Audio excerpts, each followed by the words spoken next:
I think going wake outside up. before this was a bad idea. Ugh, stupid wind.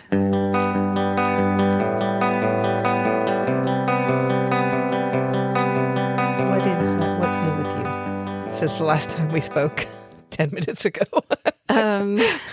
What's new with me is I just did some research that might have landed me on a list somewhere. Oh, fun. I mean, same? Okay. Cool. Today is currently Tuesday at the time of recording. May 13th. The reason I'm saying it's a Tuesday is because our dear sweet patrons get to hear us talk even more about our subjects that we're going to be talking about right now. We launched a new perk where every time we record an episode, we're gonna stay on the mics for a little bit longer and talk to our patrons about basically what we just talked about. We'll give them like a rundown version of what our topics were, so our patrons will get a sneak peek of our topics and for the next episode too, right? No. Oh no! What are you talking about? Never mind.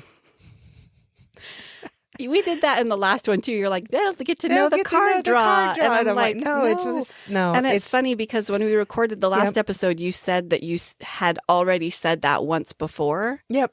My brain. No, we never did. My brain is on a loop and I can't fix it. At the time of recording, the last episode was the very first time that you had ever said, they'll be able to know the card draws too. But you insist that you had said that before and you did not. I'm sorry.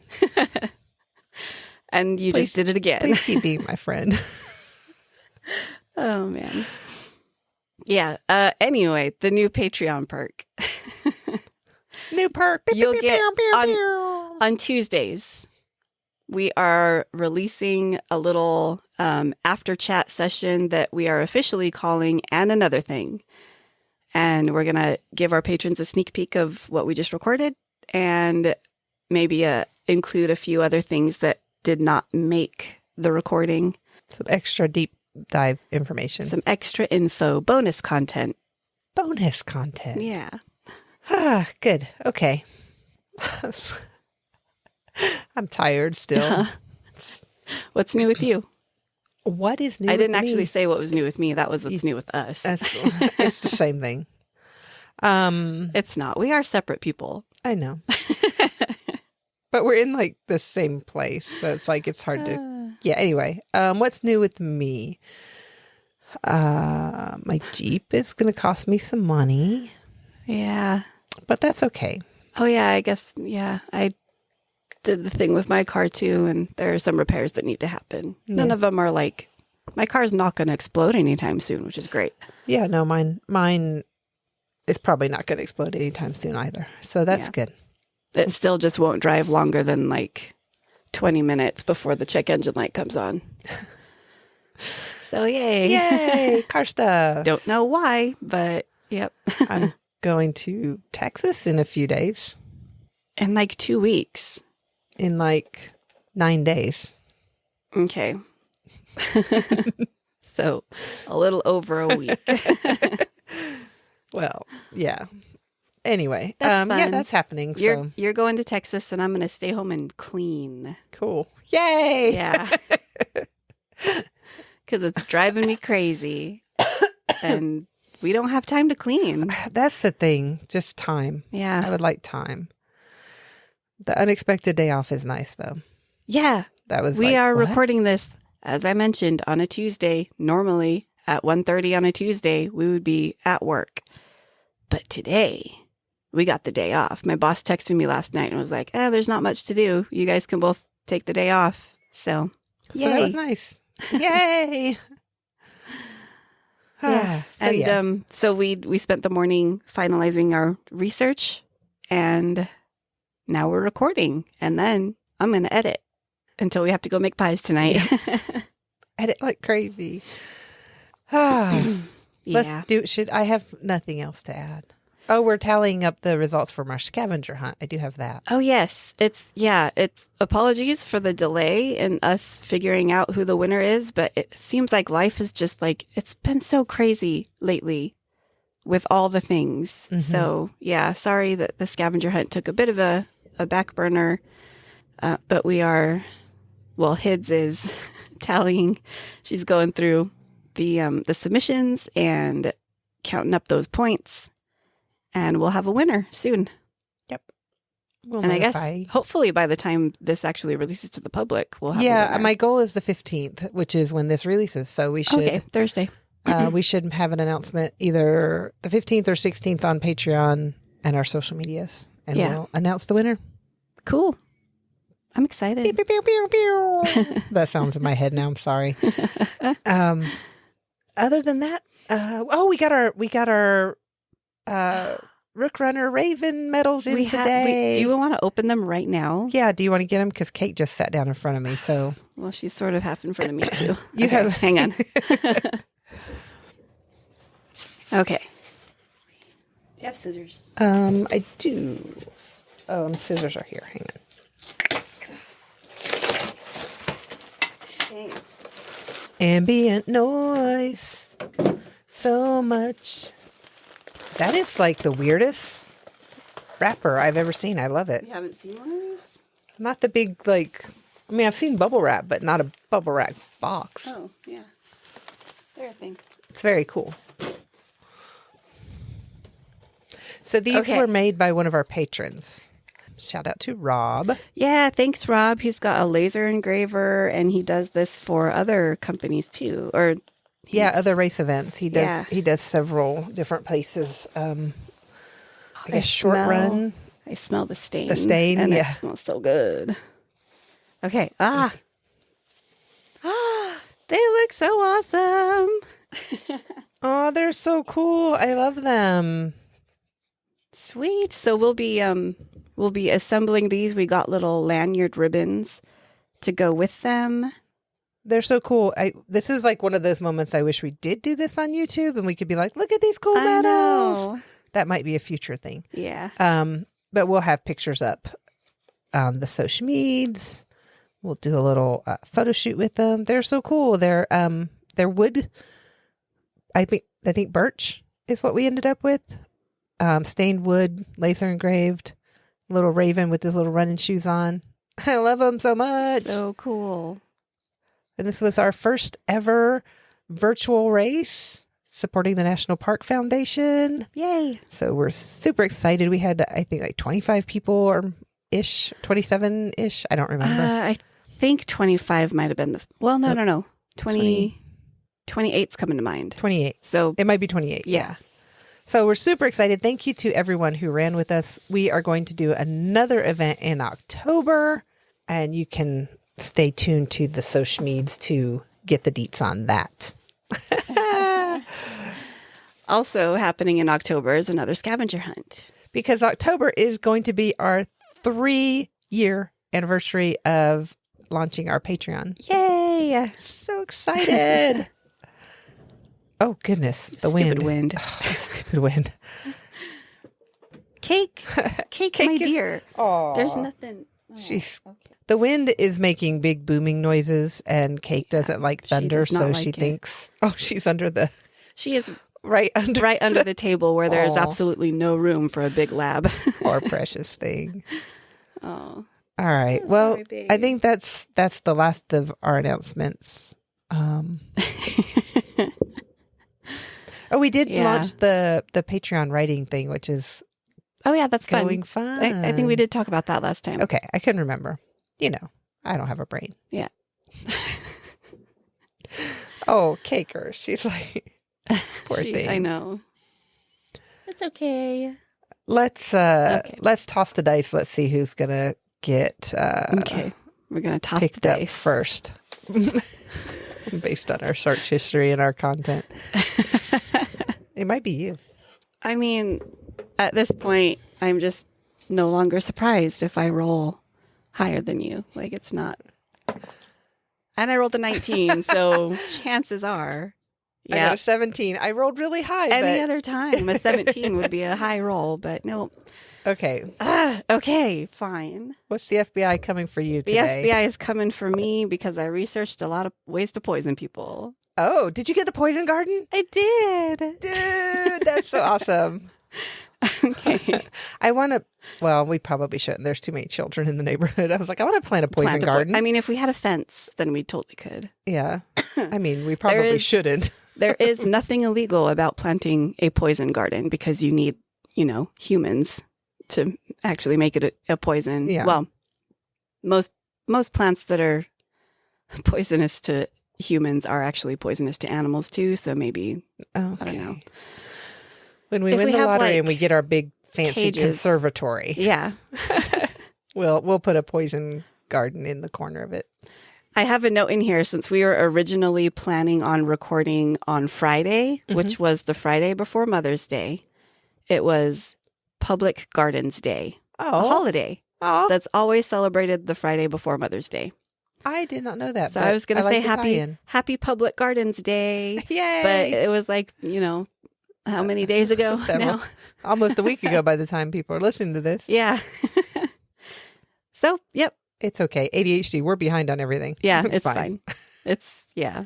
Okay, tell me what I need to do. I'm going to take notes. So what do I need to do to plant a poison garden? Well, hold on to that thought because All right. I'm not actually going to tell you that. Oh, okay. You just plant plants there are a lot of common everyday plants that you see around town and in gardens that are actually poisonous, one of which my grandparents used to have. And there might actually be, I kind of want to go walk around it's a bed and breakfast now that we live right next to. And I want to go walk around it and see if that plant is still out there. But it's the, I didn't write down the name of it, but it's commonly known as the angel trumpet flower. Mm-hmm. And me and my sister used to pick the flowers and put them on our fingers because they were like witchy nails. Yeah. Yeah. I know exactly what you're talking about. That's very poisonous. Oh, cool. So it's a good thing we didn't eat any of them because we would have started hallucinating and all kinds of stuff. Oh, interesting. I did not know that. So I'm going to go into a little bit of the history, though, about, I guess, so gardens specifically dedicated to poisonous plants haven't always been a thing, but they kind of got their start with apothecary gardens. They've been around for a long time. Early monasteries kept medicinal gardens, and I mean, there's a reason that the witch's garden is such a big trope in, fantasy storytelling and folklore in general. Herbal remedies have been around for as long as humans have been eating plants and, discovering the benefits of certain Every plant is herbal edible remedies. once, and you learn as you consume. So the concept of a poison garden sort of grew from apothecary gardens that were popular in the 16th and 17th centuries. Plants and herbs were grown for medicinal purposes, mostly by doctors and monks. Most poisonous plants have qualities of cure and like medicinal stuff. So it's kind of like finding that point where because like foxglove is deadly, but digitalis is derived from foxglove and it helps your heart. Yeah. So many plants are medicinal up to a point. Yeah. And then they become deadly. This quality, Plato actually talked about it, the Greek philosopher Plato. And he used the word pharmakon, the idea that plants can cure, but they can also kill if the dose is high enough. And the trick is knowing the thresholds. So pharmakon, I, for some reason, did not include the actual translation of that word. But pharma, we know that's, man, are you Googling it? Yeah. Thank you. Pharmakon. Pharmakon. Oh, that would be Kon. Oh, because it's Greek. Haha. Has the meaning of both drug and poison. Yeah, that. Okay. So some sort of famous apothecary botanical gardens include Italy's Padua Botanical Garden. It was built by the Medici family, who were sort of known for their affinity for poison and court intrigue. Yeah, my brain is going, Medici sounds familiar. it's tagged to, I don't know, it's tagged to death in my brain. Murder. Yeah. Yeah. So the Padua Botanical Garden is also the oldest botanical garden in the world, and it includes poisonous plants. Gardens like that were established for reasons of natural history, botanical education, and medicine, but also as places of spectacle or intrigue. So this one was, like I said, built by the Medici family in 1545. The original function was to both grow medicinal plants and allow students to learn to identify plants. So students would find poisonous plants among the medicinal collection, since many of them can be used for therapeutic purposes. Speaking about the intrigue surrounding apothecary gardens in the 16th and 17th centuries, in Italy and in France, they saw a sort of flourishing businesses that included providing poisons for people. These businesses were usually run by women, and among the most famous poisoner was in France. Her name was Catherine Monvoisin. She had a thriving consultancy as a poison supplier in Paris until she was tried for providing lethal poisons in a murder plot and executed in 1680. 36 people, mostly women, were also convicted of poisoning. This is actually a huge murder scandal that is known as the Affaire des Poisons. But not poisson. That's fish. Poisons. Affair of Poisons is what it translates to. Did I just listen to this on the And That's Why We Drink podcast, or is this a different thing? I feel like the one I listened to was in Hungary or maybe Turkey. But it was basically this whole village. They were just like, well, this guy is not great. He was an abusive man. Yeah, no, that was something else. That was a different one. That was a while ago. They had like 80 people were arrested and tried and for murder. No, okay, this is a different one. So this you said this was lady, in Paris. Yes. Okay. La Voisin was her sort of nickname. Okay. La Voisin. She was a fortune teller, a commissioned poisoner, and professional provider of alleged sorcery. Okay. She was the head of a network of women like this that provided Paris, including the aristocracy of France, poisons, purported magical services, and the arranging of black masses. So like they had this whole underground network of witchy stuff. Okay. Yes. And La Voisin became the central figure in this whole murder scandal. Yeah, she was suspected of having killed 1,000 people. Whoa. But the entire murder scandal, the 36 other people that were convicted, it's rumored that upwards of 2,500 people were murdered. Whoa. In this whole thing, including members of the court and aristocracy of France. Like, that's crazy. And that's like a whole other deep dive that I could go into. I want you to write that down as a topic. Okay. Write her down or just the whole concept? The whole scandal? Both. Okay. Why not both? I mean, I guess if we cover the scandal, we will cover this Catherine Monvoisin. Okay, so women have been closely connected with plants through just the ages. It was women who historically ran the domestic kitchens and gardens, other than the odd male apothecary you'd see. There seems to be just a strong sort of matriarchal line of women learning about plants for their medicinal properties, which, then sort of naturally led to poisons. Yeah. And then, led to the witch trials. Yeah. Just some women trying to find medicine and... Buddy. We can't have that. Oh, kitten. Okay. Are you going to sit there? You should just sit. Just gargoyle for a bit. Don't. Oh. Make up your mind, my dude. You keep making the microphones make noise. You got to stop. I will gargoyle right here. Okay. So, Italy has also had a history of plant poisoners. The first century Roman poison maker, Locusta, was known to use Atropa belladonna as her poison of choice, learning her skills from Empress Agrippina the Younger. These doses were not always intended to kill, but to cause her victims to suffer. So that was sort of her MO. I mean, like, bad, but also, depends. I guess it depends on the victim. Depends on the victim. Yeah.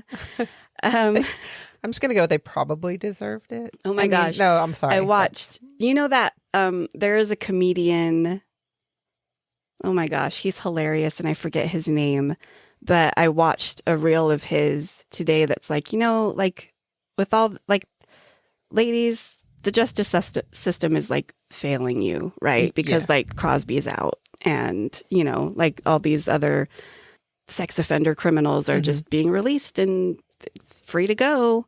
And he was just like, yeah. And I mean, the only real solution that I could see is maybe if you guys were to just, start killing.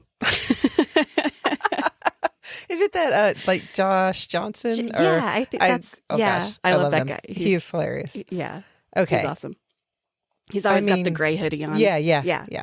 And he was just like, and really, I just can't see any other solution. You're just going to have to, because that at least evens the playing field, and that's actually what they touched on in this sort of history of poison gardens. They were usually done by women because women in a household did not have power. Disclaimer. They had no political power. Disclaimer. We did not condone the murdering of anyone on any level. Right. Yeah. This is what is going to get me landed on the FBI watch list. I'm just going to throw that in there. Yeah. We're not condoning this at all. Please don't murder people. Please don't poison people in any way. But gardening is an excellent hobby. Gardening is great. For many, many reasons. You should plant lots of endangered species. Okay. Because they can't be dug up. Anyway, that was a side tangent that sort of unintentionally ties right in. Yeah. Yeah, I'm definitely not saying that women should go out and murder because they feel powerless. There's definitely a better way for your voice to be heard. Anyway, okay. I talked about Locusta. Okay, there was a powerful Italian apothecarist, Caterina Sforza. She first discovered chloroform. She's known for her invisible inks, recipes to whiten skin and to dye hair black, and a poison made of distilled scorpions. Ooh. Caterina also grew an apothecary garden and worked with herbs with the advice of her own personal apothecary assistant. And later she was accused of poisoning the Pope, but exonerated. Okay. In Sweden, similar activities were at play with Queen Christina. She employed a poisoner, Niccolo Egidi, known as Exili, who had knowledge of poisonous plants and of alchemy. So royalty, it seems, has been using the art of poisoning for a very long time. Well, occasionally someone just needs to stop annoying you with their questions or their demands or their I'm going to gaze into my mirror and while you drink that tincture I just gave you. Have some wine. It's from my own vineyard behind the castle. Grows black grapes. Okay. I don't know. Is that a thing? I don't know. I mean, there are black grapes. I just was just thinking, I like whenever I think of a poison garden, I just think all the plants are black and dark and they are not gothic. Yeah, I know. I know they're not, but they're in my actually mind, very beautiful. I think black plants are very beautiful. Oh, I would love to do just like an ebony garden. Yeah, I have a few pins on my Pinterest board. I have a Pinterest board that is all black flowers and plants because I was going to do that, but here we are. Not done. Okay, so moving on. Okay. The Chelsea Physic Garden is another example of these medicinal gardens. It was founded by the Worshipful Society of Apothecaries in 1673, and is London's oldest botanic garden. Oh, cool. It contains 5,000 different species that are medicinal, useful, or edible. Wow. Yeah, so not just for looks. All of their plants have uses. The Chelsea Physic Garden also helped to legitimize the apothecaries as a reputable medical body during the 17th century. And during that period, they faced, any apothecary faced stiff competition from physicians. There was like a little rivalry there. Like, you're not real science. You're not real science. We're using the exact same thing, but you're not real science because you didn't go to school. Like the tinctures we use are, distilled from plants and herbal stuff, but we do it in a scientific way. And what you do is witchcraft. Fake. Yeah. I do have a little side note about the Chelsea Physic Garden. And then I made another little note to save this side note for, and another thing, the after chat. But I am going to mention that there are scientific studies, there was a scientific study done last year where a known composer, that's the word I'm looking for, a known musical composer. Oh my gosh, it's really cool. She worked with the bioelectric sort of fluctuations of a plant and made musical recordings based on that. Oh, I heard about that. That's what I was listening to today during the research. That's what we were listening to. I love that. I have heard that. Yeah. It's very eerie. And there's a recording also of I think there's a recording of the redwood forest. Yeah. Like the trees. Yeah, that whole not the concept. sound, but just what the sound the trees themselves are making. I love that whole concept, and I think that should be a topic on its own. But I will talk more about this particular study that this composer did in our And Another Thing chat cool. after this. I'm excited. Yeah. If you want to hear it, join our Patreon. Yep. Okay, so the most famous poison garden that exists today is the Alnwick Poison Garden.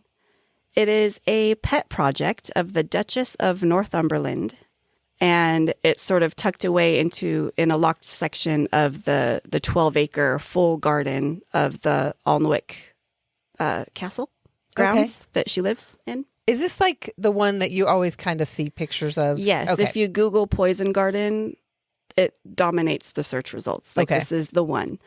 The original garden was designed by Capability Brown in 1750. I love that name. Yeah, Capability Brown.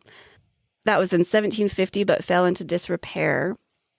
The Duchess, Jane Percy, sort of brought the garden back to life and opened it up to the public, and then later decided to add the Poison Garden, which you can only get into if you book a guided tour. They only let 20 people in at a time. I mean, that makes sense. Yeah. Duchess Jane Percy, she actually was inspired by the Padua Garden and the Chelsea Physic Garden, the two that I talked about previously. She started it in 1995 and opened it to the public in 2005. Jane's goal wasn't to explore the medical benefits of plants. She said, "The line between kill and cure is what I'm interested in. Ooh. The story of how plants can cure, I find pretty boring, really. Much better to know how a plant kills." So she thought, okay, let's do kill rather than cure. Her approach is one of educating people about plants' different capabilities. Wow. So she says she's interested in that line between cure and kill. Yeah. And educating people about it. And I love that. Yeah. I mean, that's an important line to be educated about, honestly. Yeah. Well, yeah, you can, like I said, the foxglove, you could take just enough of it, but a little too much. Yeah. Like, where is that line? Yeah. It's important to know. And going for the kill aspect, I know X amount will kill. So back up a little bit. Yeah. And then you find that line that dosage. Yeah. Yeah. That's an interesting, I like that. Yeah. I like this. I love that she's like, the cure part's boring. Yeah. That's boring. Let's find out, yeah, let's find out what it takes to kill someone. Sorry, Zirin just took one of the D20s. Yeah, he just knocked the dice off the table. I'll find it later. It's fine. It might entertain him for a few minutes. A little bit. He'll decide to come up and get all of them. Yeah. From their website, the Alnwick Garden website, they say a combination of dark ivy-covered tunnels and flame-shaped beds creates an educational garden full of interest and intrigue, where the most dangerous plants are kept within giant cages. Delve into the history of poison as our guides remind you of some of the world's most high-profile poison cases. If you're more of the foraging type, the Poison Garden tour is not to be missed. Learn how to survive. I cannot talk today. Learn how to survive in the wild by knowing what not to pick. That's brilliant. Yeah. Okay, I have two thoughts that popped into my head. Okay. One at the beginning of your sentence and one at the end of your sentence. Was it wondering what a flame-shaped bed is? Well, so I know pictures. flower beds and I know a flame, my brain got there, but I immediately went, oh, I want a flame-shaped bed. And then I was like, an actual bed that's... Because I don't know, that's where my brain went. And then I was like, you idiot, that's not, it's a flower bed. And the other thing was like knowing what not to pick. Uh-huh. Back, I don't remember the timeline. I'm not going to try to figure it out, but the movie Into the Wild about the guy who went hiking, like he hiked his way to Alaska and then ate some stuff and died. Like he was trying to just leave his old life behind. They did a whole movie. Pearl Jam did the music for it. It was really excellent music. I've never heard of this movie before. I think James Franco might have played. No, he played.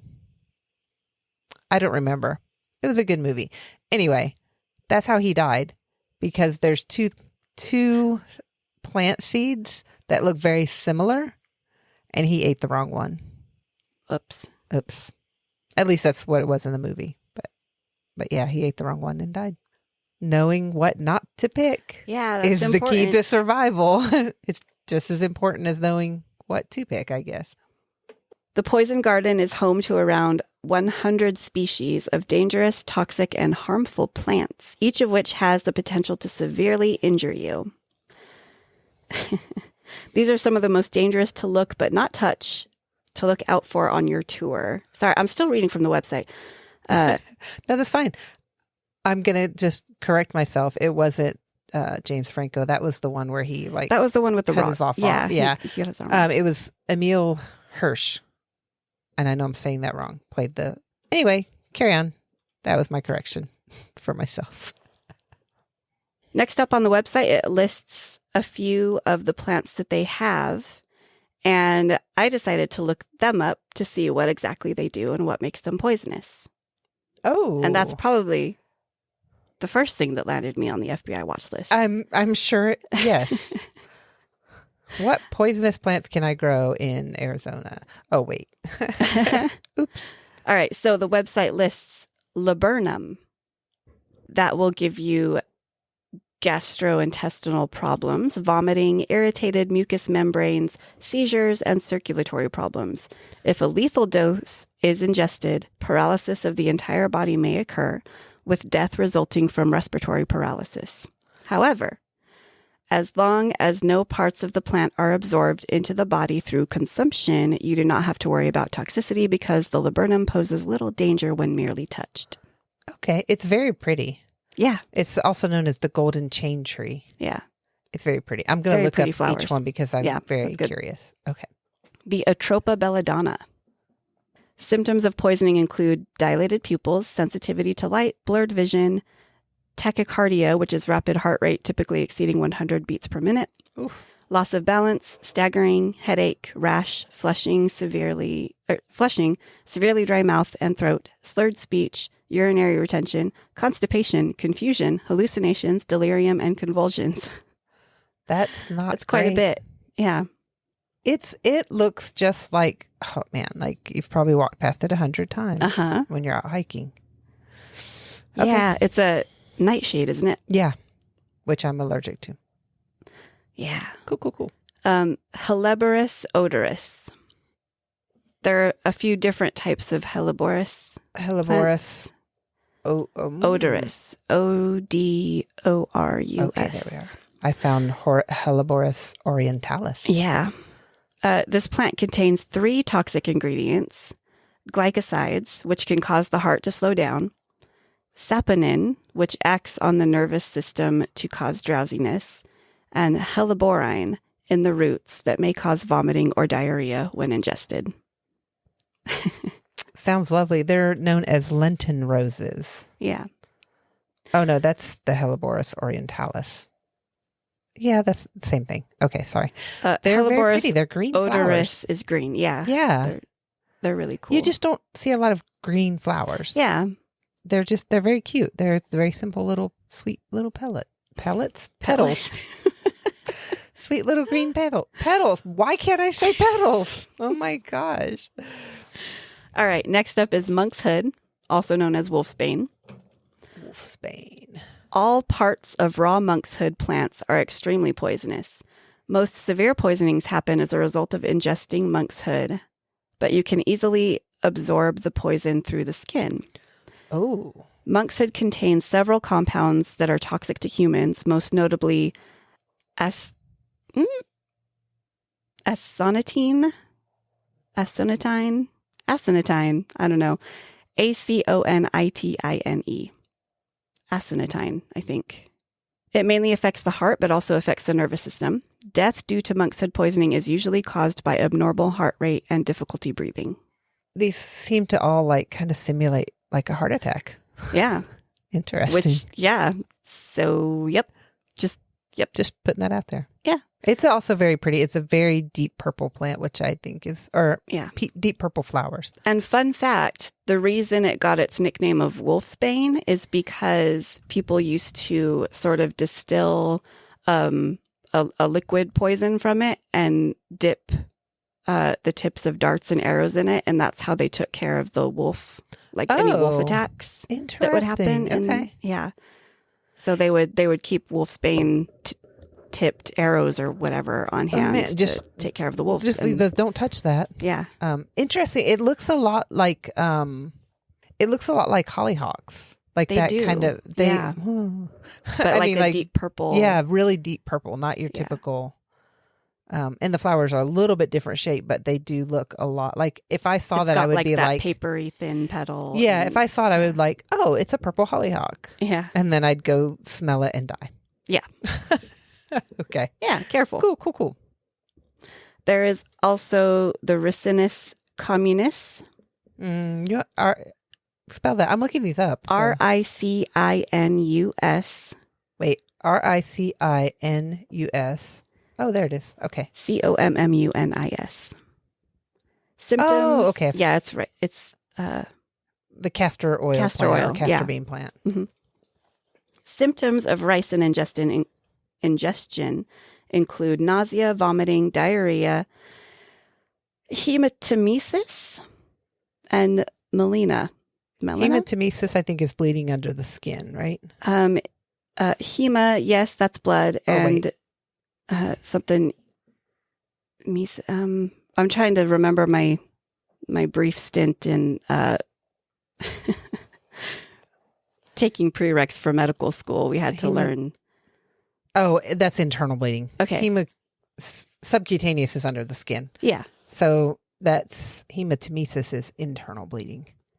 What's melena? MELENA. Melanin, something to do with the skin? Black stool. Oh. So derived from color. The internal bleeding. Yeah, So yeah. Okay. Also, necrosis of the spleen, liver, and kidneys may occur. Mm. Inhalation exposure symptoms include, so that was ingestion. Ingestion, okay. Inhalation symptoms include a cough, wheezing, dyspnea, dyspnea. I should have looked up these medical terms before just copy pasting them into my notes. No, this is fun. It's a medical term for shortness of breath. Okay. Sore throat and congestion. Exposed patients may go on to develop pulmonary edema and pneumonia. Wow. Symptoms of injection exposure include arrhythmia. erythema. Erythema. Redness of the skin or mucous membranes caused by hyperemia, which is increased blood flow in superficial capillaries. All right. Okay. We are learning so much today. I'm just fascinated by this. Induration? Induration. A hardening or thickening of the skin or other soft tissues. Oh. From edema, inflammation, or infiltration. Man, this so it's all kind of type. Man, this plant. But like I've always heard, like, oh, give a kid castor oil, like, right, like, or am I thinking of something else? No, castor oil is a thing. Yeah. Okay, like that's the line between cure and kill. It's moisturizing and has anti-inflammatory properties. Man, like. So there was actually, I didn't include this in my notes, but there was, maybe I'll look it up for the and another thing chat. But this plant or an extract of it was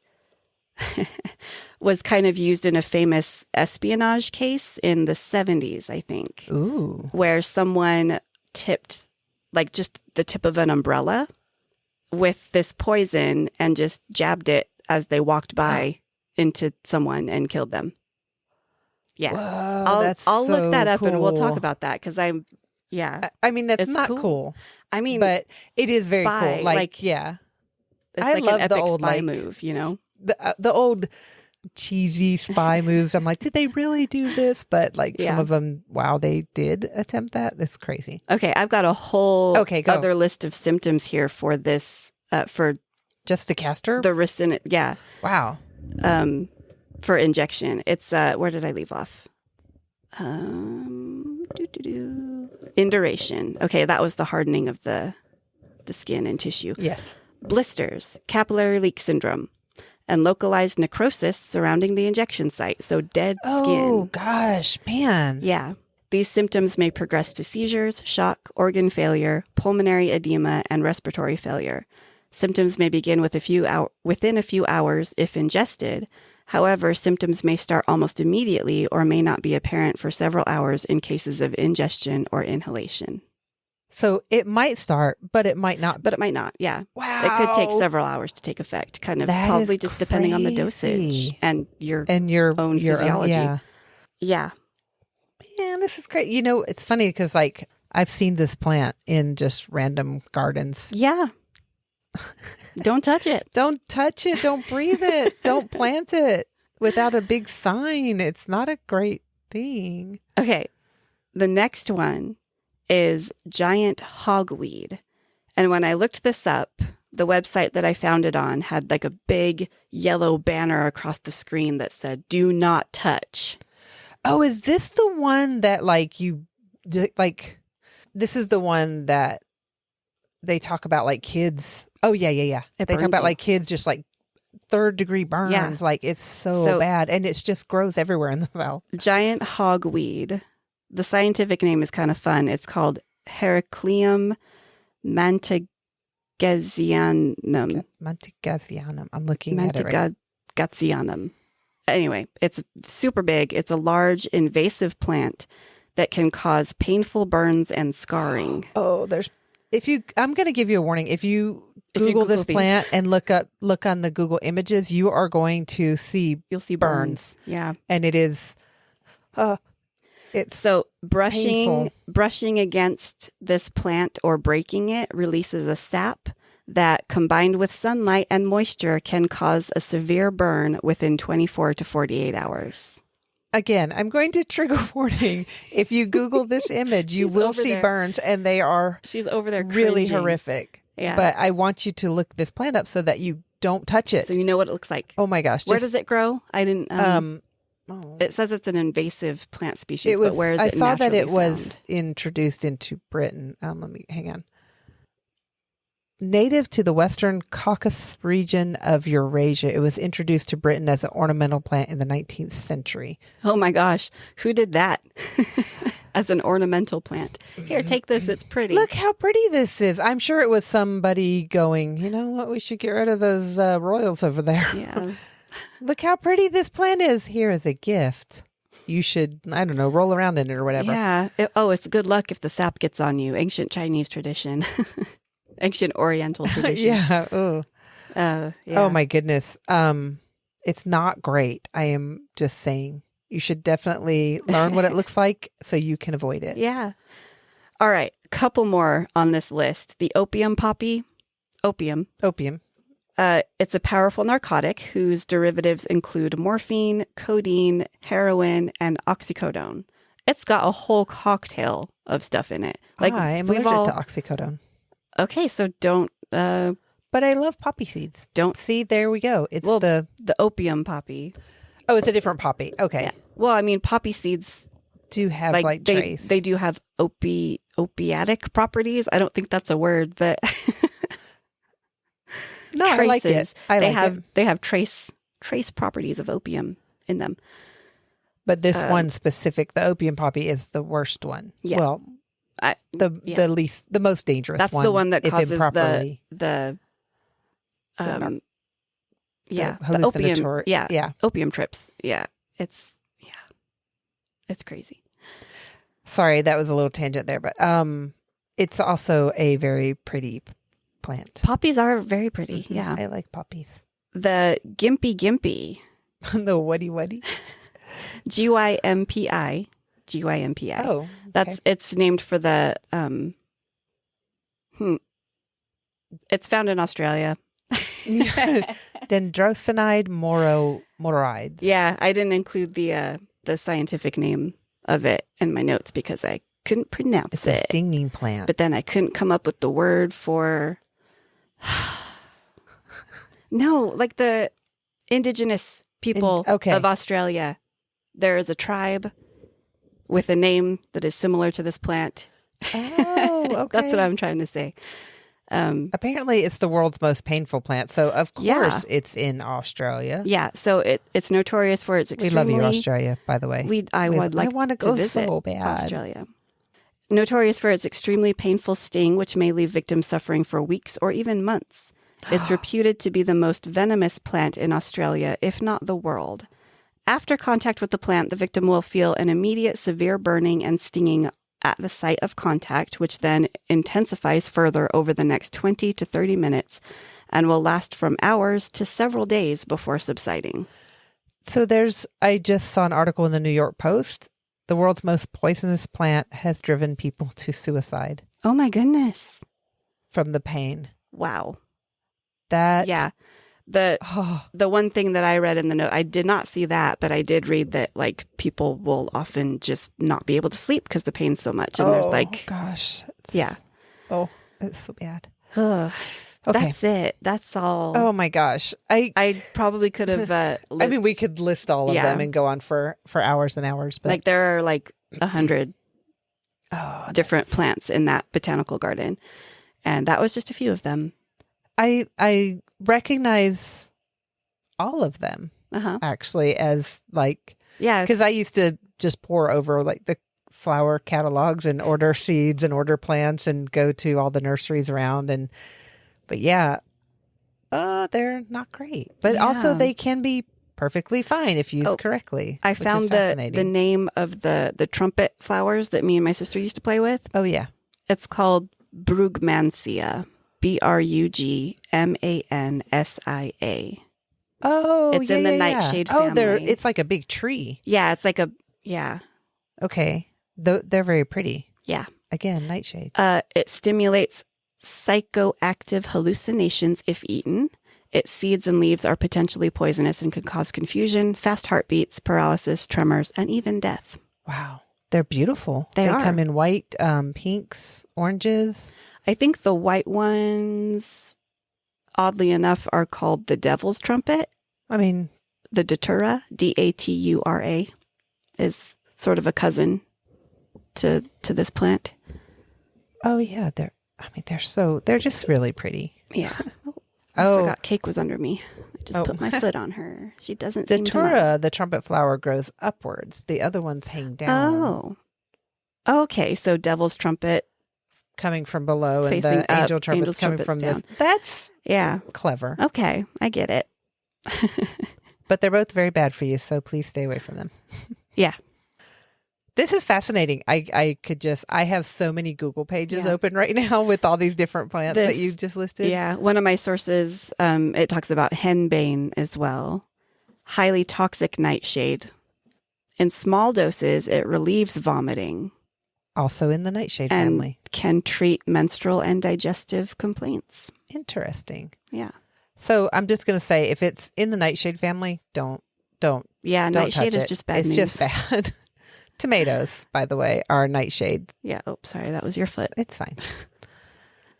Anyway, yeah, that's it for my Fascinating. I would love to go visit this garden. Yes. And go visit the Duchess, Jane Percy. And can we go have talk tea to with her? Yeah. She's no, I'm being silly. Is she's still alive? Oh yeah, she's still alive. Oh. She's in her 60s. Oh. The Duchess of Northumberland, Jane Percy. I've got a picture of her. I can't. I think at actually some turn my point in computer your around. thing you said 1629, so I just imagined that she was from then. Oh yeah, but that was, I think, with the Medicis. When you think Duchess, you don't really think modern Duchess. I don't, because I don't pay attention because to the royals. we're But, but okay, well, I would like to go. I would like to go have tea and discuss her plants. Yeah, that's fascinating. She love the also concept of said that there was a day that about 30 people fainted in her poison garden due to the henbane. She says, this is a quote from her, "You can't sniff henbane when it's in full flower because it can make you faint. And we have a big bench in the poison garden where people sit. Sometimes you'll go in and find someone out for the count." Oh my gosh. So you'll just like, oh, yeah, they passed out. Okay. Oh, well, I guess they'll be fine. They'll wake up. Yeah. That's crazy. Yeah. I That's definitely crazy. want to meet her. She sounds fun. Yeah. Honestly. Yeah. Little stray bees. I have a little stray on my lap. Oh, nope, she got down. No, she's gone. Sorry. Anyway. That's fascinating. Yes, I want to put that on our travel list. Okay. We're going to go there. Okay. We're going to go do a massive tour of And England then someday. while we're there, we need to go stop by the botanical garden in London. Was it Chelsea Physic? Chelsea Physic Garden. I'm all about that. Yes, please. Let's do that. The Chelsea Physic Garden. I was just about to say get my coupon. Get my coupon. Get my I got my coupon. coupon. I meant passport. Okay. Oh, I'm tired. Oh, man. I'm just tired. Yeah. Okay. What are you talking? What got you on the What FBI got me? watch list? Part of my topic touches on conspiracy theories, but Oh, cool. not too much. Yay. Not as much as I expected, actually. In 2013, the United States government finally admitted to the existence of a hotspot for countless conspiracy theories. Are we talking about aliens? We're talking about part of an active military base that's guarded by some of the heaviest security on Earth. Are we talking about Area or 51? Anywhere else. Area 51. Yay! I got super. So I picked a recurring card and I was like, oh, I'm going to do this. Oh, I'm going to do this. Is it the I'm gonna do alien this. card or the conspiracy theory card? It was the alien card. Sweet. And I was like, I am going to talk about the Greys. I am going to talk about little green men. And then I was like, you know what? I'm going to start at Area 51. And I solidified that. And then I was like, okay, it's not actually as interesting as I thought it was. I mean, there's not much about it. There's not. So I can sum this up in a sentence. Area 51 is really only the big conspiracy theory around it came from one guy who said he worked there and he worked on reverse engineering alien spacecraft technology and he might have saw an alien. But everything else he's ever said has been proven to be not real. So he's like, oh, I went to MIT and Caltech at the same time. Okay. And there's no record of him. So anyway, we'll get into them. We'll get into him. So we're going to talk a little bit about Area 51, the history of it, the pop culture of it, And we should go there. They can't. we should definitely go there. Storm it. They can't keep us all out. We're going to talk about that too. Good. Yeah, we're going to talk about that. That in itself is an interesting. That was a fun little blip in That's history. a little interesting blip in history, and like the psychology that I could see behind. Yeah. Like how that became such a thing that turned into absolutely nothing. Yeah. So, okay. Well, because nobody's actually, anyway, we'll get there. We'll get there. That's down my list. Okay. So my first thing what is Area 51? It is a military installation, and it is a highly classified remote part of the Nellis Air Force Base. It was built in 1955 to initially serve as a test site for the U-2 spy plane. So where this is in Nevada. Nevada. I'm going to say Nevada because that's what Jensen Ackles says. It's Nevada. It's not in Texas. You're not in Texas. Anyway, in Nevada, I've lost my place. Sorry. Okay, where this is in Nevada is near a flat, dry lake called Groom Lake. It's a salt flat.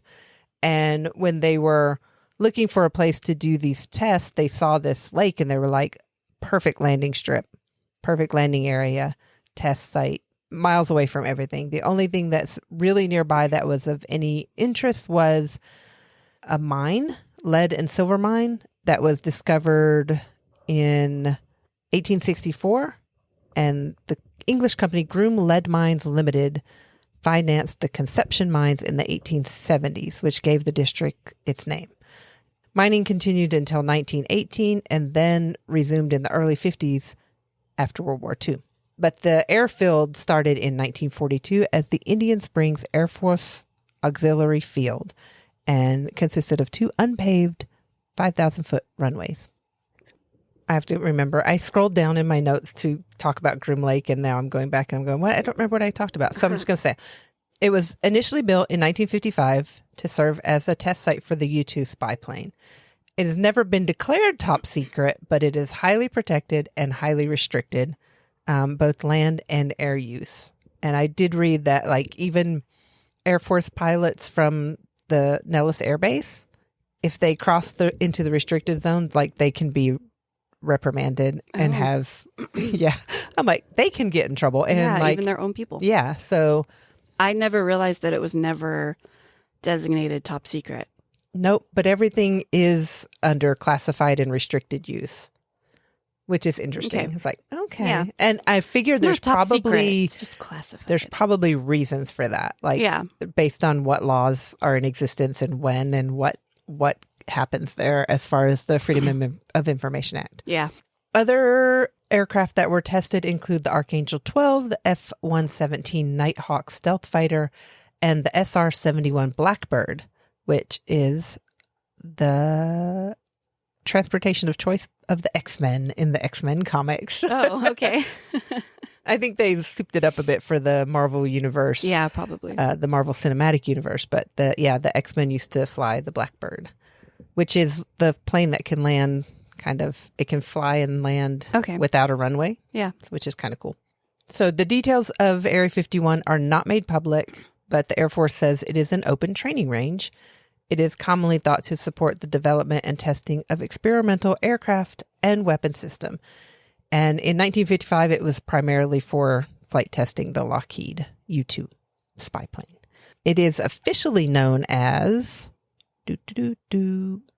I just read that. Homey Airport, Homey Airport, or Groom Lake. But it is called Area 51. Why? Probably because of a typo. Because the maps of this area or of this region are gridded off into sections, and it is next to Area 15 on those maps. Okay. So there's no reason why this was it was just probably a typo. It's thought to be from the Atomic Energy Commission, the AEC numbering grid, although there is no Area 51, but it is, like I said, adjacent to Area 15. Another thought is that 51 was used because it was unlikely that the AEC would even use that number, which doesn't make sense. We're going to use this number that they wouldn't use. Okay. To not confuse it with any of the other areas. I don't know. According to the CIA, the Central Intelligence Agency, the correct names for the facility are the Homey Airport, Groom Lake, although the name Area 51 was used in a CIA document from the Vietnam War. The facility has also been referred to as Dreamland and Paradise Ranch. Dreamland is the approach control call sign for the surrounding area. I did read like they named it Paradise Ranch to encourage when people were being transferred there for different military work. They're like, oh, you're going to Paradise Ranch. And you're like, oh, Paradise Ranch, that can't be so bad. It's, I mean, I don't know if you've seen the Nevada desert. It's very, very dry and empty, and it's far from paradise. Yeah. But anyway. Yeah, it's just the middle of the desert. It's literally the middle. There is a dry salt flat and some mountains nearby. That is it. There's not a lot of information coming from anywhere. In the Freedom of Information Act, they acknowledge that this place does exist, and they do testing of equipment there. That's it. That's all they do. Okay. There was a lawsuit against them in 1994. There were complainants that alleged that they had sustained skin, liver, and respiratory injuries due to their work at Groom Lake. And this had contributed to the deaths of Walter Kaza and Robert Frost, whose widows actually brought the lawsuit. Robert Frost. Okay. I know. I was like, why is that name familiar? No, not the same. Okay. He maybe should have taken the path less traveled. I think he did take the path less traveled, which is maybe shouldn't have. He should not have. The suit sought compensation for injuries and claiming that the Air Force had illegally handled toxic materials and that the EPA had failed in its duty to enforce the Resource Conservation and Recovery Act. So yeah, there was that. They're like, you're not taking care of your stuff. Take care of your stuff because you're injuring people and killing people. So the Air Force... Cake's awake. And horns are beeping outside. Yeah. I didn't deep dive into finding all this stuff about the lawsuit because I don't want to read all about all the lawsuit and legal jargon. Yeah. Talk about the good stuff. Tell me about the aliens. I will say... The doorbell? Okay, I'll pause this. Okay, we're recording again. Okay. So I didn't get into all the legal jargon, but it didn't matter because the Air Force classified all information about Area 51 in order to protect themselves from a lawsuit. And in 1995, President Clinton wrote a presidential determination preventing Discovery from being able to continue in the lawsuit against from former employees. The government invoked the state secrets privilege and petitioned U.S. District Judge Philip Pro to disallow disclosure of classified documents or examination of secret witnesses, claiming that it would threaten national security. The lawsuit was dismissed due to lack of evidence. Wow. So, yeah. So there's that. And apparently, the president actually annually issues a determination continuing the Groom exception, which is the only formal recognition that the government has ever given that Groom Lake is more than simply another part of the Nellis Air Force Complex. Oh, what are they hiding? Aliens? Question mark? I think so. We've all seen Independence Day. That's where they take the aliens. Yep. But in 2013, the CIA declassified documents acknowledging Area 51's existence, specifically in relation to the U-2 program from the 50s. So, oh yeah, we did that. Here you go. Okay. None of that matters anymore because that program is basically obsolete at this point. Yep. So while the base's primary mission is the testing of classified military tech, there is this connection with UFOs and extraterrestrials, and the fact that everything is so just like, don't talk about this. There is like Of course, that there's going to mystery be. that's just like, well, what don't they want us to know? Oh, we're just testing planes. Sure. And every time someone sees something in the sky, it's a weather balloon. Yep. It's never weather balloons. It's never. Weather balloons don't dart around. They just float with the wind. Yeah. And they're easily trackable. Mm-hmm. It's not like there's never an unplanned weather balloon launch. Right. And yeah, I mean, so it's never weather balloons. So UFO. Yeah. I mean, when you hear that, you're like UFO, space, but it literally means unidentified flying object. It's literally, if you're like hiking and you see something in the sky that you can't easily identify, that's a UFO. Even if, you go around the corner and you see the bird land and you're like, oh, it was a bird. Oh, but I can identify that now. I can identify that now. It is no longer a UFO. But it is kind of, the term UFO is kind of attached to extraterrestrial or alien spacecraft. It says that, yes, people see lights in the air and strange aircraft, but it's testing, new planes or new tech. It's nothing weird. But, this guy Radford says the basic flawed premise behind the Area 51 mythology can be boiled down to this. The government won't reveal what's going on there, so it must be something ultra super amazingly secret. Aliens. Yeah, exactly.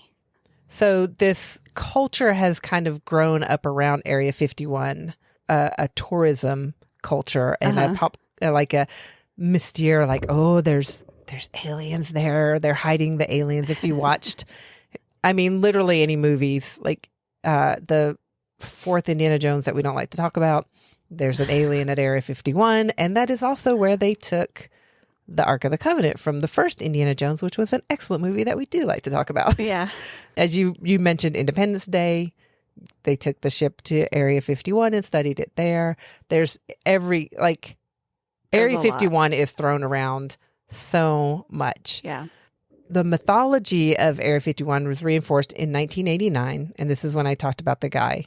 A man named Robert Lazar claimed that he worked on extraterrestrial technology inside the base. I thought you were going to say Robert Lasagna, and now I really want lasagna. Oh. That's where my train of thought. A white sauce lasagna? Oh, yeah. Okay, cool. Alfredo lasagna. Could do that. Oh, yum. I might actually have... Do I have lasagna noodles? I might actually have all the things to make that. We could do like an Alfredo chicken lasagna. That sounds good. Sounds good.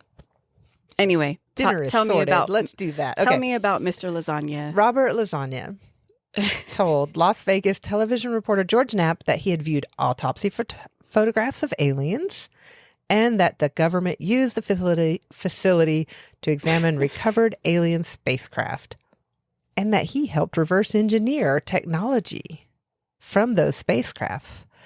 But everything in his life has kind of been debunked. Okay. But this interview got the ball rolling, and people are like, oh, he was there. He did it. Like the first time he was interviewed, he did the whole, he was in the shadows. He used a false name, changed his voice. But then wow, the whole 90s bit. The whole 1989. Yeah. Mm-hmm. Hide my voice. Yeah. I am Robert Lazar. Oh, wait, I use my real name. I'm Robert Lasagna.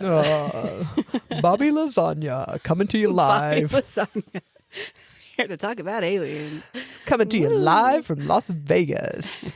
Nothing sketchy at all. I want to make, we're inventing this late night radio DJ called Bobby Lasagna live from Area 51. Here to tell you all about the conspiracy theories going around here. And boy, folks, let me tell you, we got something to say. Tell me, Bobby, tell me about Area 51. Are there little green men? Well, of course, the government's going to claim that there are no little green men and it's just a place for testing aircraft or whatever. But we all know that the government is full of lasagna. And then enter some little... Okay, next podcast idea. Bobby Lasagna live from Area 51. I love it. Okay, sorry. So I might talk some more about Bobby Lasagna in the after chat because he's got a fun little thing. But basically, he was like, I'm really smart. I went to MIT. I went to Caltech. I did all this stuff. And they're like, no, you didn't. You barely graduated high school. So we're not going to accept you. Anyway, he continues to assert, though, that he did all those things and that when he called for records, they didn't have them. Oh, no. Oh, they lost his records. You know what? Government cover-up. It was government cover-up or maybe Obviously. aliens. Obviously a government cover-up. Yeah. Just delete his records. Yeah. But he is a well-known conspiracy theorist. And I believe, other than just Googling Area 51 conspiracy and Bobby Lazar's probably got me, or Bobby Lasagna has got me on some more watch lists than I probably already was on. I'm going to do a couple little, yep. If there are any government agents out there who are listening to this, you should really spread the word about our podcast because I think it's really cool. I mean, everybody should listen to it. A listener, you should join our Patreon. You don't have to tell us how you found us. Not at all. You don't have to tell us your real name. Yeah, you don't. You just become a patron. You want to join at the Blade Dancer tier. It's $20 a month. You can get a 15% discount if you buy a year in advance. Yeah. And you'll get all kinds of really cool stuff from us. And we talk a lot, especially like in our after chats and our after pie sessions. You're probably going to find some good dirt on us. Just saying. So you should spread the word. Yeah. Everybody in the CIA, FBI should listen to our podcast. For sure. Yeah. Just going to throw that out there. Yeah. We sound desperate. We're not. We're a listen's a listen. A listen is a listen, and a download is a download, and that adds to our. Anyway, if you want to reach out and correct us about any of these conspiracy theories, we would love to be corrected about the conspiracy theory that the government is. Tell us what's really happening at Area 51. Yeah. Bobby Lasagna and his listeners want to know. I want to know. Tell me about it. All about it. I don't know who this person is, but it's probably an alien. It's the producer of the show. Oh, okay. You know how they chime in every once in a while. Yeah. Gotcha. Okay, let's talk about some pop culture references. Okay. And then we're going to talk about storming Area 51. Okay. Pop culture. So we have, it's very popular, obviously. Indiana Jones, Independence Day. Area 51 was host to a prisoner in a 2011 episode of Doctor Who. And the Doctor himself was held captive there in the 6th season. Well, he is an alien, so. I mean, yeah. Mm-hmm. Right? See? So aliens were there because Doctor is real. X-Files. Yes. There was a 1998 episode entitled Dreamland, which was also a name given to the base. Our dear investigators Mulder and Scully witnessed the flight of a mysterious craft. Dum, dum, dum. I don't know the X-Files theme anymore. Oh. Do, do, do, do, do, do. Da-na-na-na. There you go. And stop. 30 seconds. Area 51. Way less than 30 seconds. I know. Area 51 became part of the Marvel Cinematic Universe in season 7 of Agents of S.H.I.E.L.D. And it was also mentioned by Spider-Man's antagonist J. Jonah Jameson's publication, The Daily Bugle, in Spider-Man No Way Home. I didn't know that. I haven't seen that. That's why. Yeah. Wait, have I seen No Way Home? I don't think so. I think the last one I saw was Homecoming. That's the one with Jake Gyllenhaal. Oh, right? Yeah, Mysterio. Yeah. I haven't seen I haven't seen No Way Home. That. Okay, so we need to catch up. 2021. Dude, we're like 4 years behind on our MCU movies. Yeah. Rewatch. Oh my gosh, yes. Okay, so I'm going to close out with storming of Area 51. Yeah. 2019. It was a prank. A 20-year-old Maddie Roberts, a student from Bakersfield, California, said he made a Facebook event, Storm Area 51. They can't stop all of us. The plan was to charge the base in large enough numbers to overwhelm security. Which is the stupidest plan ever. Like, even if there was, especially if there was legit top secret stuff held there. Yeah, let's just throw people at it. Because the soldiers haven't been haven't been ordered to use force against any intruders. Absolutely not. You're all safe. You're safe. Come on. Don't do that. Anyway. Also, like, what are you going to do? You're going to run in there and there's just going to be lots and lots of files. Yeah. And well, and just like it's not just going to be like aliens chilling around like Men in Black, where you're all just hanging out in your alien form. Like, yeah. hey, yo, there's a bunch of people at the gate. Quick, everybody assume human form. You know, like. But then also, like, if D&D has taught me anything, people cannot get through locked gates and locked doors. A group of 6 people can't get through a door that's not locked. They don't let alone a locked one. How are 6,000 people going to get through a gate? They don't need high-powered security. Like, just sure, need a you good could lock. you could climb the chain link fence that surrounds it. That's fine. But how are you going to get through the actual door? The actual door of the it's going to be place. scratching your head. Yeah. If you can't get in, you can't get in. They're big metal doors, right? Like they're. I mean, I don't know. I guess I don't know. I mean, I don't know. I just know what I've seen in movies because you're not allowed to take pictures when you're there. But there are a lot of pictures of the gate. Big bunker style doors, right? I mean, I would assume, yeah. Yeah. It is visible on Google Earth. Allegedly. I think it's an overlay. It's obviously photoshopped. Obviously.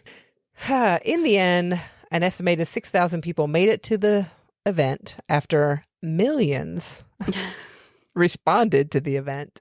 And there was like, yeah, we're going to do some hatchet throwing, and there's some alien-themed Bud Light beer. A festival, right? Yeah. Yeah. Yeah, we'll storm it in a little bit. Just wait. Just hang on. Just like go have a beer. We're going to do it. We're going to have That's this fine. I'm going to click over to this other. Oh, did I close that tab? Hang on. Okay. There's an article by The Guardian. It says, I stormed Area 51 and it was even weirder than I imagined. Okay. So I'm not going to read the whole thing, but this guy went in and he was like, okay, I know what's going to happen. This Maddie Roberts. It's like, I'm going to do this. We're going to do this. We're going to go to Rachel, Nevada. Rachel, Nevada, which is... It's not Nevada. It's Nevada. There's a difference. I know. I just like to say Nevada. An avocado. The plan was to meet in Rachel, Nevada. I'm just going to say Nevada. Deal with it.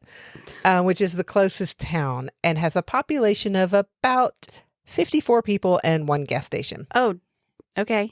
Yep. A gas station actually surprises me with a population that low. Yeah. But it's like your like kind of last chance. Like out in the middle of nowhere then, I guess. Okay. So the page within hours, this page had so many events. The Air Force warns that things would end badly. The FBI paid Maddie Roberts a house call. Oh, yeah. I mean. And he's like, I got a better idea. Instead of storming Area 51, let's meet in Rachel. Let's do kind of a Burning Man style festival. We'll have music. We'll do alien themes. It's just going to be fun. So he joined forces with Connie West, who owns and operates the only inn and restaurant in Rachel. And they're going to plan alien stock. And then the first bad thing happened. Oh. The Alien Research Center in nearby Hico, Nevada, says, we're going to host our own Area 51 event the same weekend for the serious ufologists. It's going to be like a ufologist convention. We're going to do this. It's going to be serious. We're taking this serious because we're alien researchers. Why the petty competition? Who knows? That's weird. Like, okay. So why not both? Why not both? Why not like plan together and do? Okay, so Maddie Roberts, Connie West, they're like, we're going to do this. We're gonna do this. It's going to be good for tourism for the town. It might encourage people to come here, help boost our economy, our 54 population people that live here. But like, there's no infrastructure in this town. There's one inn.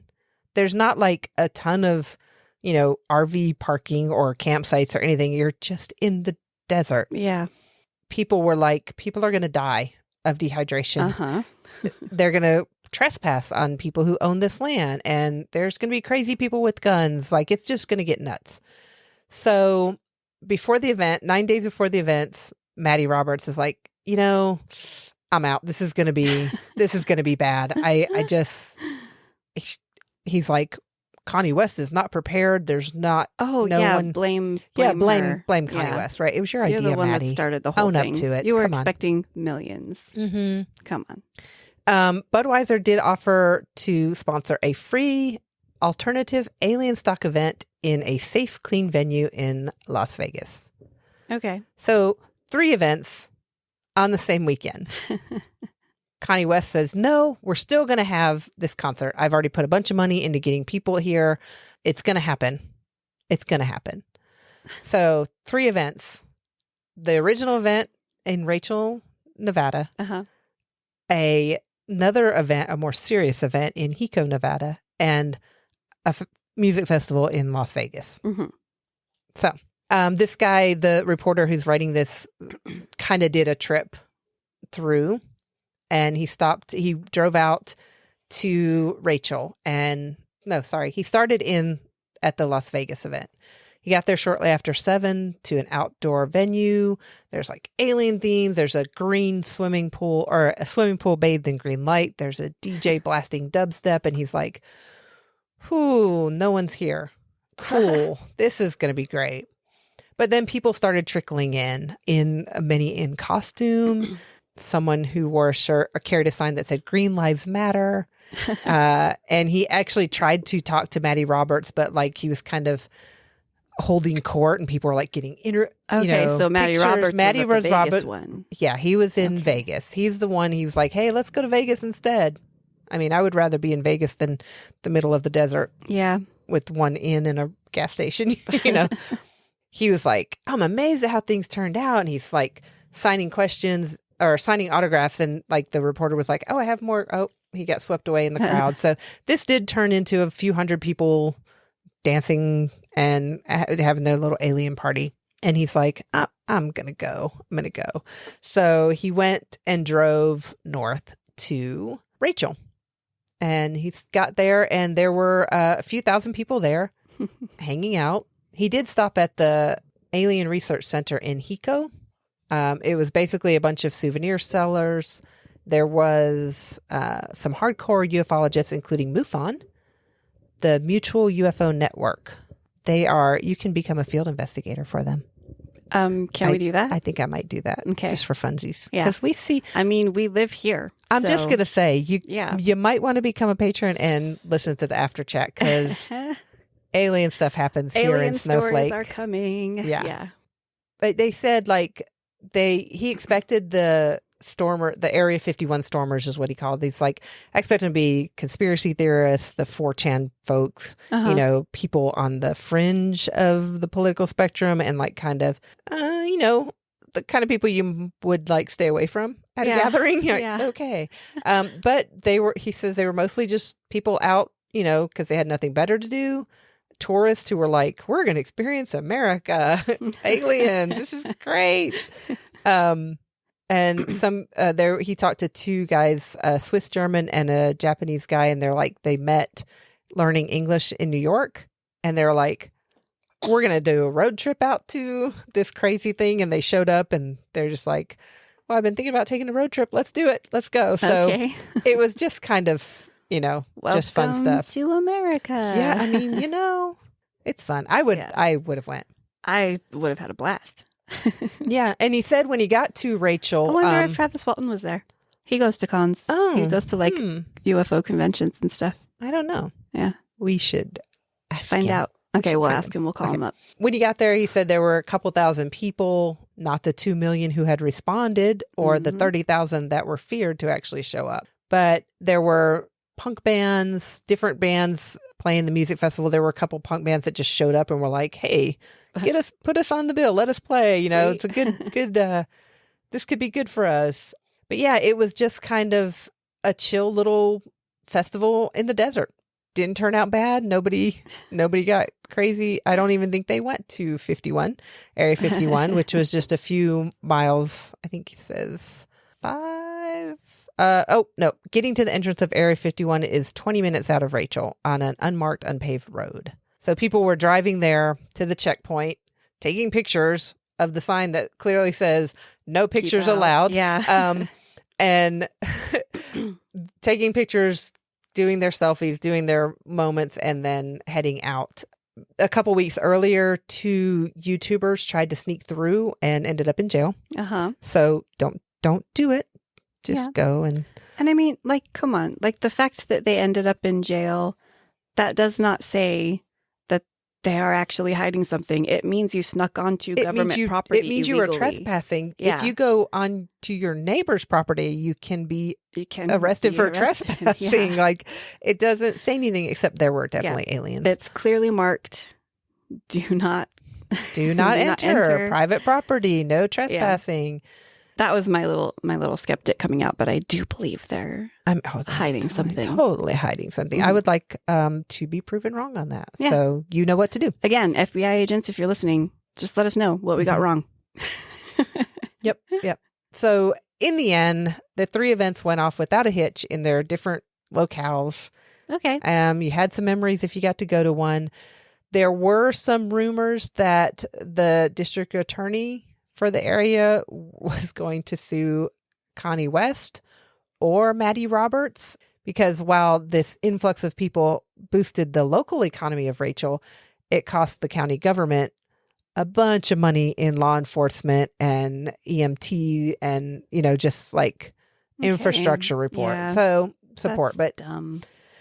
I mean, that's like, you can't just throw a party and, expect to have law enforcement there or infrastructure there without paying for it. So I didn't hear anything more. I didn't deep dive to see if there was a lawsuit or anything. I'm guessing that was in 2019. I'm guessing that 2020 happened and people were like, we got bigger things to think about than, did we pay some cops for sitting out in the desert all day? So, So yeah, that is it.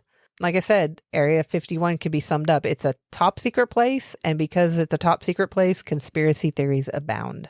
Yeah, they're totally housing aliens there. I mean, the truth. Living live aliens by now. I'm sure they've made friends. Oh, yeah. It's not just like these are where we keep the alien cadavers and their spaceships. It's like, I bet they're probably on staff. There's a whole community. Yeah, it is like legitimately like the MIB headquarters where they're just like among us. We may never know, but the truth is out there. I want to believe. I want to believe. I mean, based just on experiences I've had in the past 4 years, I want to believe. Welcome to Arizona. I mean, aliens are real. It's legit. I almost did the Phoenix Lights. Yeah. Which I will probably that will do definitely be covered. That will be covered in the future. Yeah. Because this is a recurring card. So yeah, I just wanted to. I felt like Area 51 was a good starting point for different wherever we go with that. Because that card when it gets pulled back up. I like it. I put it back in the deck. So sweet. It'll be fun. I think it'll be fun. Yeah. So yeah, aliens and poisonous plants. Nice. Bobby Lasagna. Bobby Lasagna coming to you live. Bobby Lasagna is going to be our recurring character that introduces the alien card every time. I like it. Yeah. I was just trying to think of radio call signs that would say something about here we are at station KA51. I'm Bobby Lasagna coming to you live from the desert out near Rachel, Nevada. We should be SFK for Snowflake. Oh. SFK 51. Hey.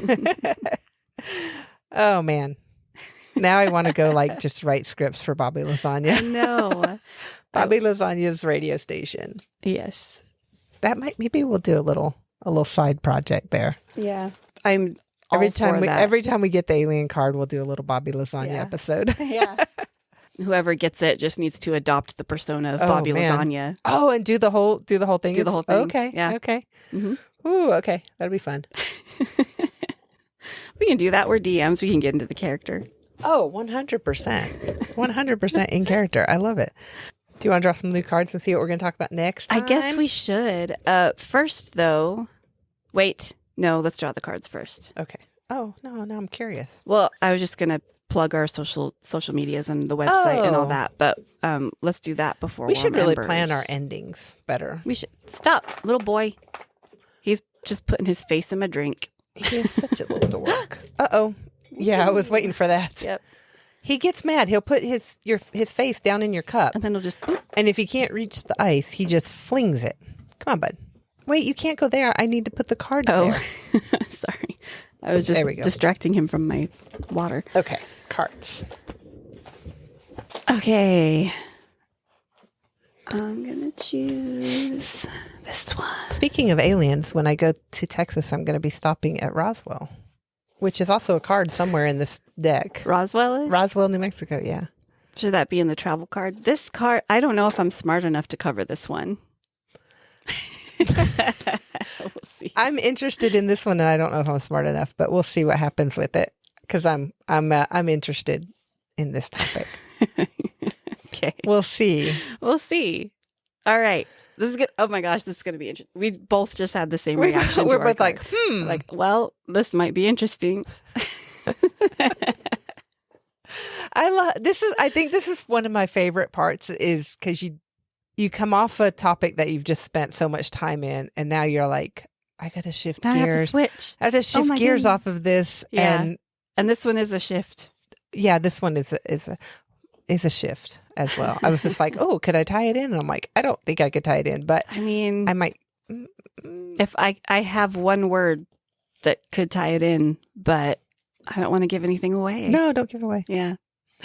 I'm trying to think like if I could. Yeah, we'll see. I don't know. Aliens. No, I am very. I could tie aliens to everything. I am smart enough for this. It's just a shift. It's a brain shift. You're smart enough. You're good enough. And doggone it, people like me. Anyway, if you'd like to hear us talk a little more about today's topics, you can join our Patreon at patreon.com/Jess and Hids and listen to our And That's Another Thing sessions, which start today. And another thing. Wow. That sounded really professional there. And then I messed it up in the end. And that's another thing. And that's another thing. There it is. And there it is. I can't be professional. It's impossible. It's fine. It's okay. But it's fun. And another thing. We're going to have those sessions going live. Yes. I'm excited for that. With your host, Bobby Lasagna. And his sidekick. What's the alien name? That could totally be a little alien. Gorlick. Our own personal little alien Gorlick. Yeah. We need to put a picture up of Gorlick. Yeah. We have before. We need to put another picture up of Gorlick. We do. Every time we draw the we draw the alien card, Gorlick will be on screen. Oh, yeah. Gorlick produces the show. Thank you, Gorlick. Yes, thank you, Gorlick. We're so happy that you're not one of those mean aliens. You're like one of the cool ones. Really chill. Super chill. Bleep, bloop, blop, bleep, bleep, bloop, bloop, bloop. I just translated for Gorlick. Sorry. He's smiling. He's laughing. He's got it. He looks happy. happy. You can always head over to our website, jessandhids.com, for links to all of our social medias, to sign up for our newsletter, and links to the Patreon, our Facebook group. And I need to put a link to our free Discord server. Oh, yeah. We have a Discord server. Yeah. We haven't actually, I don't think we've had any non-patrons join our Discord yet. Because we haven't really publicized it a whole lot. We haven't talked about it. It's been a busy month since we launched the non-patron channels. We do have a lot. We have more going on in our patron-only channels. We have our wordsmithing, which we talked about last week. Yeah. And our Tell Me a Tale, which is... It's a little paranormal story about some twin ghost investigators. I'm super excited about this. Yeah. They're investigating a jewelry/tea shop. Yeah. So we're excited about this. Yeah, it's got a little cozy vibe. Yeah. I'm excited to see where it goes. Me too. Okay. What's your warm ember? Oh, gosh. I don't know.